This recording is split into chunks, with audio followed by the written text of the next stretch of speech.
Alright guys, today we're going to go over just the camera and locator and whatever else I decide to ramble on about. You guys know how I get down. I'm going to talk forever. Anybody who wasn't in here with me the other day when I just went over this for the sake of going over it with a specific person, does anybody understand what they're looking at right here?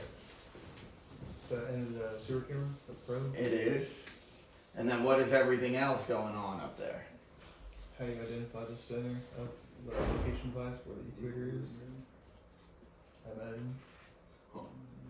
I guess it sends signal at the end, at the beginning. When you put your camera into a line and you're using go to locate it, what are you looking for on there? Little dot. Little dot, right? How many little dots are there? One. It's not two. I guess there are two. There's two. So pretty much on that locator that you guys are all using, it's standardized across the vans. They do not have an equator setting on there. So yours is going to throw a north and south pole up, and the way I drew this is a little funky looking. It'd probably be more, here. But I wanted to have it on both sides because, when you're dead over your camera, I think it's 2 feet. It might not even be 2 feet. We could check it out with the locator, but your points are very close. As it sends the signal out, your points get further away the deeper it is. So they're kind of angled when the sound sends it up. They're kind of angled, right? So just something to know, the deeper your line is, the further away your north and south pole.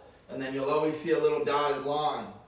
When you find this and you find this, you find your two magnetic poles, you'll see a little dotted line. And that's going to be your equator. That's actually the center of your head. So, I've seen a lot of people cut through their head or think they're on something and they're not on it. It's because they don't understand how it works. What's the setting that you want your locator on when you are using it? What hertz? Is that like 512? Yes, Nathan, 512 hertz. So when you are using it, if your locator's tripping out or whatever, you're going to go through your settings and you're going to check it, and it's going to be 512 hertz.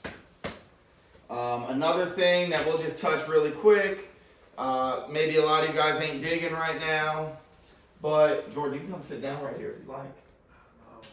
Okay. You can set your locators to 60 hertz. If you're about to dig a line and let's just say it's an emergency and we're getting it dug right away and we're using a tractor and we didn't get a line locate, you could put it on 60 hertz and you could sweep your area really quick. What is running at 60 hertz besides the people that were here the other day? Electrical. Electrical lines. Most electrical lines in the United States are going to have 60 hertz. You go to Mexico, probably going to be 50 hertz. So it's on beam if we go over an electrical line at 60? Yep. It will tell you. When I was doing a lot of medical stuff, a lot of the machines that I was building, the compressors or vacuums, I'd have to set them for the different hertz for different countries. Hey Rob, Yeah. did you send that the other day? I just got this phone. I have no idea if this fucking thing works.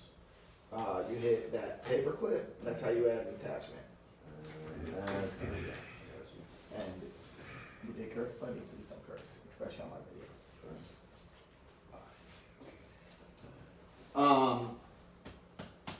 So yeah, basics of it, you're looking for your north, your south pole, in the middle is your equator, that's actually the center of your head, or right over your SON device that is in your head.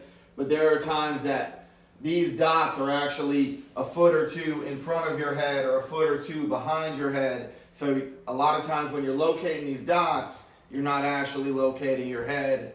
You are, but you're not. It's still very useful if you just follow a dot. Most of the time I find a dot, I'll figure out which one it is, but a lot of times I follow my front dot. I'm not going to sit here and keep going back and forth and stuff.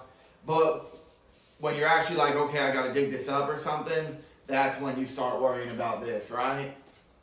Or you think something weird's going on, it's less weird if you understand it. Another big thing everybody knows, Wi-Fi AV, Wi-Fi AV HD.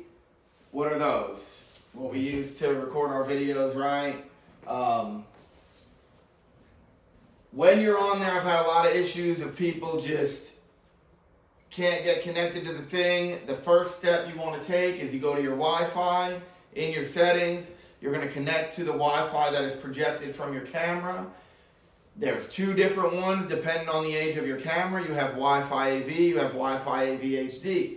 If you have Wi-Fi AV, when you go to connect to it, it's going to say Wi-Fi AV underneath your Wi-Fi selection.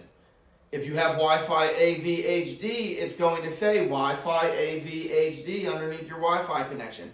So that right there tells you which app you need to use because there's two apps.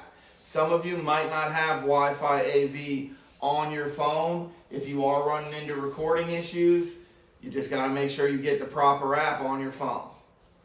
Everybody knows the password is 1234567 Real simple.